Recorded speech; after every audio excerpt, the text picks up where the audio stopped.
Hey guys, welcome back to my new video. आज के video में हम लोग देखेंगे देयर के बचे हुए यूजेस को। ऑलरेडी मैंने 2 वीडियो को अपलोड कर रखा, उसमें आप जाइएगा देखिएगा, और भी यूजेस मैंने बता रखा है और ये वाला है। ठीक है, अब देखिए होता क्या है ना कि आप एक दो यूज देख लिए देयर का, अब उसमें कंफ्यूजन क्रिएट होता है कि भाई कहाँ पे कैसे यूज करना है।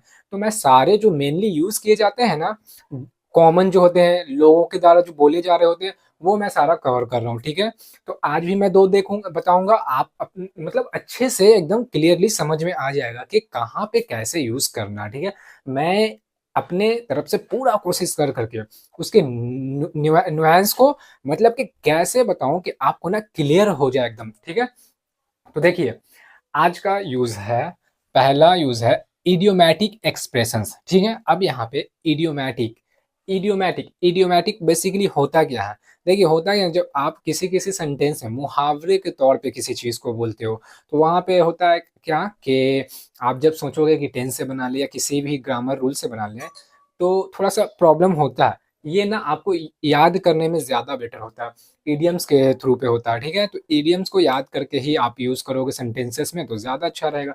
तो इसमें तो बेसिकली आप रूल सीखोगे भी तो बोल सकते हो कि हाँ भाई, ये इडियोमैटिक एक्सप्रेशंस पे देयर का यूज़ हुआ है, लेकिन बेसिकली आपको आपको ना याद करके ही मतलब बोलना होगा, क्योंकि आपको बहुत लोगों ने भी सजेस्ट कर रखा होगा भाई कि इडियम याद कर लिया करो जब भी फ्लुएंट होना इंग्लिश में, क्योंकि कुछ कुछ थॉट जो होते हैं ना उसको बोलना डिफिकल्ट होता है, बनाना मतलब इस पे टेंस पे या किसी भी मतलब रूल्स पे, तो वहाँ पे याद करना पड़ जाता है। तो आपको पता होना चाहिए कि देयर का यूज़ कहाँ कहाँ पे यूज़ होता है, इसलिए मैंने इसको भी सोचा कि बता देता हूँ। तो देखिए इडियोमैटिक एक्सप्रेशंस में आप मुहावरेदार एक्सप्रेशंस का मतलब होता है वाक्यांश। एक्सप्रेशन आप जान ही रहे हो, एक्सप्रेशन आप देते हो ना या समझते हो उसका सेंस में, तो मुहावरेदार वाक्यांश इडियोमैटिक एक्सप्रेशंस में भी यूज होता है। बेसिकली आपको ये तो याद ही करना पड़ेगा। देखिए यूजेस एग्जांपल्स क्या है, देयर यू गो है ना। अब ये देखिए लगेगा कि भाई किस चीज पे बना है, कैसे बना है, टेंस पे बना है, क्या बना है, कैसे नहीं बना, लेकिन मतलब देखिए क्या, there you go, there you go मतलब इसका कुछ पता चल रहा है कि इसका मीनिंग क्या आएगा। ठीक है, मतलब इसका हिंदी में वाक्य आप ट्रांसलेट कीजिएगा क्या निकलेगा,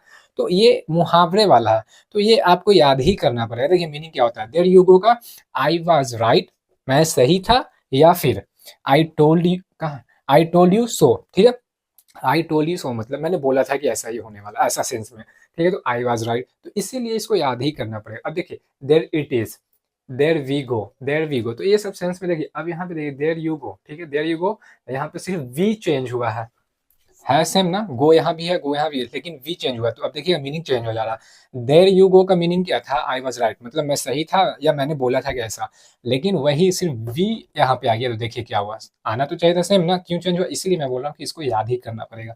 देर we go meaning we have successfully done something, मतलब हम लोगों ने सक्सेसफुली किसी चीज को कर दिया है, तो इसीलिए बोलो ये याद करने वाला है। ठीक है, लेकिन आपको पता होना चाहिए, जब बोलेगा कि भाई देयर लग करके ये सब जो सेंटेंस में आ रहा है, ये कौन सा मतलब यूज है देयर का, तो आप बोल सकते हो इडियोमैटिक एक्सप्रेशन है। ठीक है, अगला यूज देखते हैं, फ्रेजेस इंडिकेटिंग इम्पॉसिबिलिटी और एब्सेंस। देखिए इम्पॉसिबिलिटी का मतलब होता है असंभावना वाला सेंस में, मतलब कि आप पॉसिबल नहीं है उसका अपोजिट कर दो। ठीक है, पॉसिबल होता है, एक होता है कि करने लायक वाला पॉसिबल, एक होता है इम्पॉसिबल ना होने लायक वाला, ऐसे वाले सेंस में। ठीक है, तो इम्पॉसिबिलिटी, ठीक है, इम्पॉसिबिलिटी का असंभावना, एब्सेंस का होता है अनुपस्थिति। ठीक है, तो ये बोलता है क्या कि इंडिकेट करता है किसको, इम्पॉसिबिलिटी को या फिर एब्सेंस को, इन दोनों में से किसी को भी ये क्या करता है, इंडिकेट करवाता है। कैसे, फ्रेजेस के तौर पे, फ्रेजेस इंडिकेटिंग। ठीक है, अब देखिए आपको ना एग्जांपल से और अच्छे से क्लियर होगा। देयर इज नो वे, ठीक है, ये एक तरह का फ्रेज के सेंस में आ गया ना, देयर इज नो वे, कोई रास्ता नहीं है, I can finish this project on time, मैं ये प्रोजेक्ट को टाइम पे खत्म कर सकता हूँ, कोई रास्ता नहीं, मैं इस I can finish this project on time, तो इस तरह के सेंस में भी आप इसको यूज करते हो। There is nothing to eat in the fridge, आया ना, ये एक तरह का फ्रेजेस टाइप का इंडिकेट कर रहा है क्या, एब्सेंस को, यहाँ पे कि फ्रिज में कुछ खाने को है ही नहीं, और यहाँ पे क्या इम्पॉसिबिलिटी वाले के सेंस में आ रहा है।